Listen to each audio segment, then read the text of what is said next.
নমস্কার বন্ধুরা, আপনারা সবাই কেমন আছেন? আমি কিছুদিন আগে মোটরোলা G96 এর কিন্তু ডিটেল রিভিউ নিয়ে এসেছিলাম। আর সেই ফোনটাকে আমি বেশ কিছু দিক থেকে কিন্তু ক্রিটিসাইজ করেছিলাম, আর এটাও বলেছিলাম যে এই ফোনটা কিন্তু বেস্ট বাজেট ফোন হতে হতে রয়ে গেছে। বাট মোটরোলা কিন্তু জি সিরিজে আরও একটা ফোন লঞ্চ করে দিয়েছে, সেটাও কিন্তু G96 এর প্রাইসে। সেটা হলো মোটরোলা মোটো G86 পাওয়ার 5G। আর এই ফোনটার মধ্যে কিন্তু G96 এর যে কমতিগুলো ছিল সেগুলোকে ভরপাই করা হয়েছে। বাট এই ফোনটাতেও কিন্তু কিছু কমতি রয়েছে, আর সেই জিনিসগুলো নিয়েই আপনাদের সাথে আলোচনা করতে চলেছি। আর এই ফোনটার একটা ডিটেল রিভিউ আপনাদের সামনে রাখতে চলেছি, যাতে আপনাদের পরবর্তীকালে ফোন কিনতে গেলে কোনো অসুবিধা না হয়। আর সেই জিনিসটা জানতে হলে তো আপনাদেরকে পুরো ভিডিওটা দেখতে হবে। ভিডিও শুরু করার আগে প্রতিবারের মতন আবারও আমি আপনাদেরকে মনে করাচ্ছি, প্লিজ যারা এই চ্যানেলটিতে নতুন এসেছেন প্লিজ চ্যানেলটি সাবস্ক্রাইব করে দিন এবং বেল আইকনটি প্রেস করে দিন। শুরু করছে এই ফোনটার আনবক্সিং দিয়ে। এই ফোনটাও মোটরোলার টিপিক্যাল ইকো ফ্রেন্ডলি প্যাকেজিং এর সাথেই আপনি দেখতে পেয়ে যাবেন। বক্স ওপেন করলে ফোন তো দেখতে পাচ্ছেনই, সাথে সিম এজেক্টর টুল এবং ডকুমেন্টেশন পেয়ে যাচ্ছেন, সাথে 33 ওয়াটের একটা চার্জার এবং type A to C cable দেখতে পেয়ে যাবেন। বক্সের মধ্যে কোনো রকম কেস দেখতে পাবেন না, তবে আমার মতে মোটরোলা যদি এই ফোনটার সাথে ওই একটা কেস দিয়ে দিত তাহলে আপনি কিন্তু কমপ্লিট আনবক্সিং এক্সপিরিয়েন্স পেয়ে যেতেন।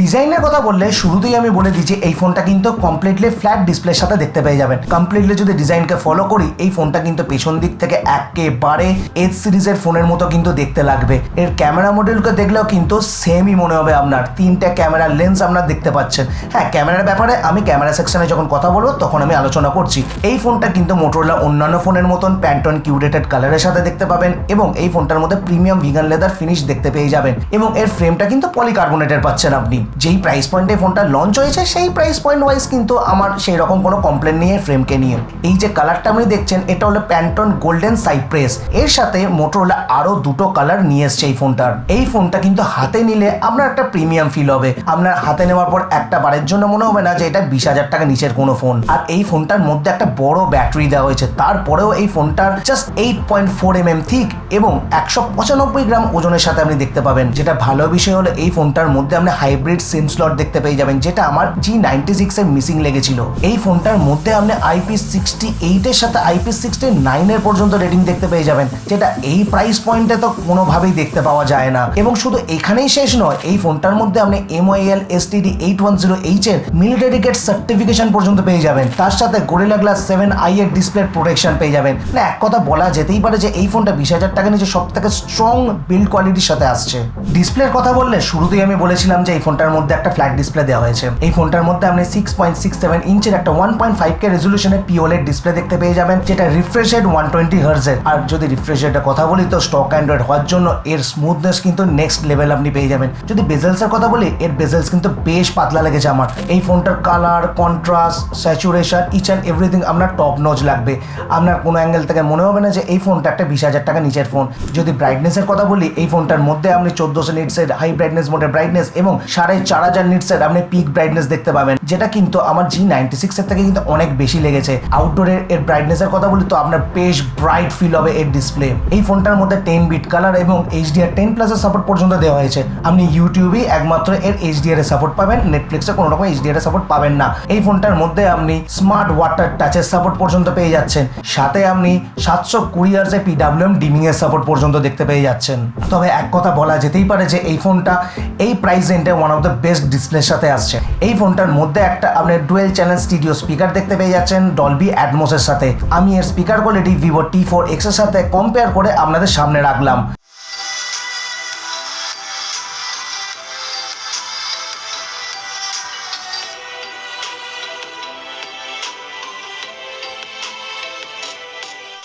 আপনারা শুনে বলবেন যে কোন ফোনটার স্পিকার কোয়ালিটি আপনাদের ভালো লেগেছে। এইবার আসছি এই ফোনটার ক্যামেরা সেকশনে। এই ফোনটার মধ্যে আপনি 50 মেগাপিক্সেলের একটা সনি LYT600 এর মেন ক্যামেরা দেখতে পেয়ে যাবেন OIS এর সাথে। সাথে আপনি 8 মেগাপিক্সেলের একটা আল্ট্রাওয়াইড ক্যামেরা দেখতে পেয়ে যাবেন। এর মধ্যে ম্যাক্রো শুটারও কিন্তু সাপোর্ট দেওয়া হয়েছে। সাথে আরেকটা লেন্স আপনি দেখতে পাবেন, সেটা হলো 3-in-1 অ্যাওয়ারনেস সেন্সর বা 3-in-1 লাইট সেন্সর, যেটার মাধ্যমে আপনি accurate colour, light, accurate contrast কিন্তু আপনি দেখতে পেয়ে যাবেন।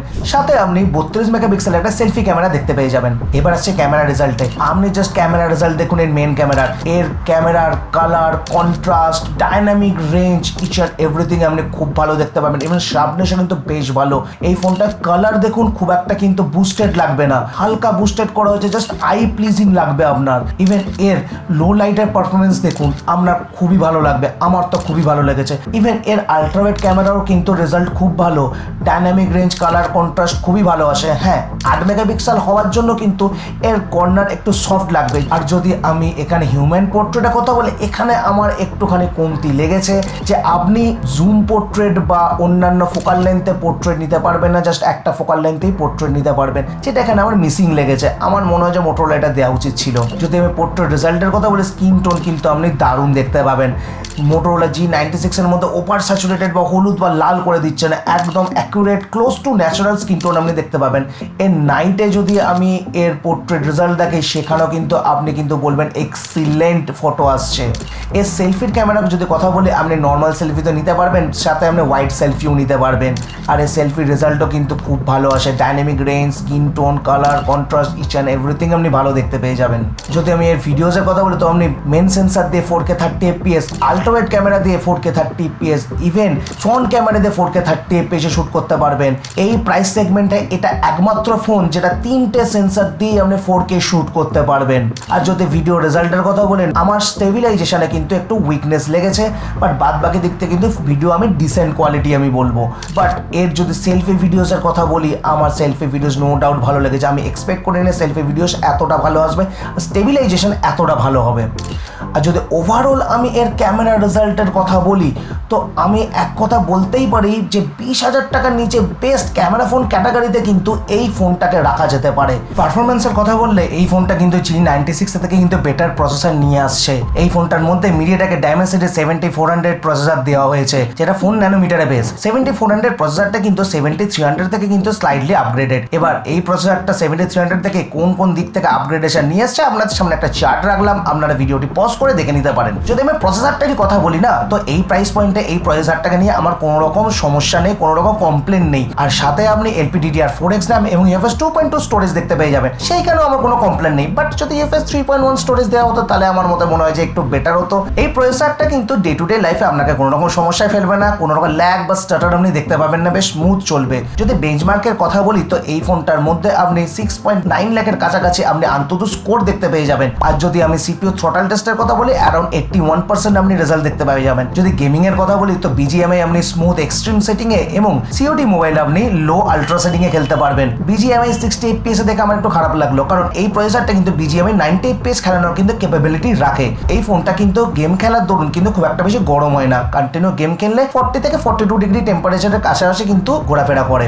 এক কথা বলা যেতেই পারে যে প্রাইস পয়েন্ট ওয়াইজ কিন্তু এই ফোনটার পারফরমেন্স কিন্তু বেশ ভালো। ব্যাটারি সেকশনে এবার আসছি আমি। মোটরোলা G86 পাওয়ারে যেই পরিমাণে ব্যাটারিটা দেওয়া হয়েছে, সেটা কিন্তু মোটরোলার ফোনের হিস্ট্রিতে সব থেকে বড় ব্যাটারি। এই ফোনটার মধ্যে আপনি 6720 মিলিঅ্যাম্পিয়ারের ব্যাটারি দেখতে পেয়ে যাবেন, সাথে 33 ওয়াটের চার্জার আপনি বক্সেই দেখতে পেয়ে যাবেন। যদি চার্জিং স্পিডের কথা বলি, তো আপনি 40 মিনিটের মধ্যে 0 to 50% এবং নিয়ারলি 1.5 ঘন্টায় আপনি 0 to 100% করে নিতে পারবেন। বাট ব্যাটারি ব্যাকআপের যদি আমি কথা বলি, এই ফোনটার ব্যাটারি সত্যি একটা বড় দানব। এই ফোনটার যখন ব্যাটারি টেস্ট আমি করি, তখন দুপুর 1:30টার সময় ফুল চার্জ বার করার পরে যখন হেভি ব্যাটারি ড্রেন টেস্ট করতে শুরু করি, রাত্রির 2:30 প্রায় বাজে, তখনও পর্যন্ত কিন্তু এই ফোনটার মধ্যে কিন্তু 14% ব্যাটারি ছিল। একটা সময় আমার নিজের ব্যাটারি শেষ হয়ে গেছিল, বাট এই ফোনটার কিন্তু ব্যাটারি শেষ হয়নি। তো আপনারা কিন্তু ফুল চার্জে এই ফোনটাতে 2 দিনের ওপর ব্যাটারি ব্যাকআপ পেয়ে যাবেন নর্মাল ইউজিং এ। এবার আসছে এই ফোনটা সফটওয়্যার সেকশনে। এই একটা জায়গায় যেটা আমার প্রচন্ড পরিমাণে খারাপ লেগেছে,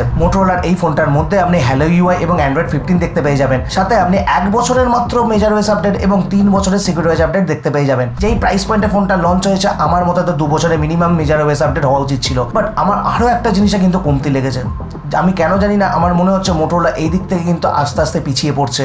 কারণ মোটরোলা কিন্তু ক্লিন এক্সপিরিয়েন্সের জন্য বিখ্যাত ছিল, সেখানে কিন্তু এই ফোনটার মধ্যে আপনি বেশ কিছু ব্লুটুথ মানে থার্ড পার্টি অ্যাপস দেখতে পাবেন, যেগুলোকে আপনাকে আলাদা করে আনইনস্টল করতে হবে। আপনি মোটরোলা নিজস্ব গেম অ্যাপের কিন্তু নোটিফিকেশন পাবেন, সেটাকে আপনাকে আলাদা করে কিন্তু অফ করতে হবে। সাথে আপনি লক স্ক্রিনে কিন্তু গ্লান্স দেখতে পাবেন, সেটাকেও কিন্তু আপনাকে আলাদা করে অফ করতে হবে। কেন জানি না, আমার মনে হচ্ছে মোটরোলা মোটরোলা সেই এক্সপিরিয়েন্সটা কিন্তু আমরা আস্তে আস্তে হারাচ্ছি। যদি এআই এর ফিচারের কথা বলি তো আপনি সার্কেল টু সার্চ দেখতে পেয়ে যাচ্ছেন, এর সাথে গুগল ফটোসের যে সমস্ত এআই এর ছোটখাটো ফিচার রয়েছে সেগুলো আপনি দেখতে পেয়ে যাচ্ছেন, সাথে আপনি মোটো সিকিউর ফ্যামিলি স্মার্ট কানেক্টের ফিচার তো দেখতে পেয়ে যাচ্ছেন। নেটওয়ার্ক কানেক্টিভিটির কথা বলে এই ফোনটার মধ্যে 11টা 5G band, VoNR up to 4 carrier aggregation, Wi-Fi 6, Bluetooth 5.4, wide L1, camera two API এবং সমস্ত রকম সেন্সরের সাপোর্ট দেওয়া হয়েছে। সাথে এই ফোনটার মধ্যে একটা ইন ডিসপ্লে ফিঙ্গারপ্রিন্ট সেন্সরও দেওয়া হয়েছে, যেটা অপটিক্যাল ফিঙ্গারপ্রিন্ট সেন্সর। বাট এই ফোনটার মধ্যে কিন্তু NFC সাপোর্ট আপনি দেখতে পাবেন না।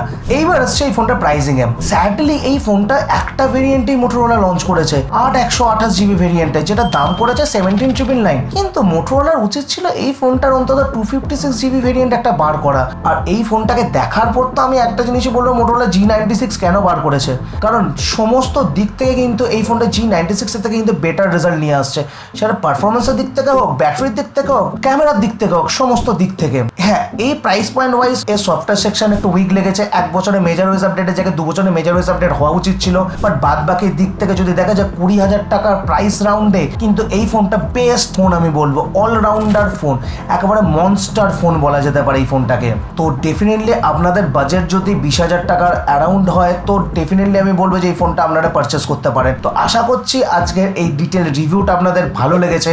যদি ভালো লেগে থাকে প্লিজ ভিডিওটি লাইক করে দিন, ভিডিওটি শেয়ার করে দিন আপনাদের বন্ধুদের সাথে এবং চ্যানেলটি সাবস্ক্রাইব করে দিন এবং বেল আইকনটি প্রেস করে দিন। তো দেখা হচ্ছে বন্ধুরা আপনাদের সাথে আগামী ভিডিওতে। ততক্ষণ পর্যন্ত আপনারা সবাই সুস্থ থাকুন, সবাই ভালো থাকুন। Signing off.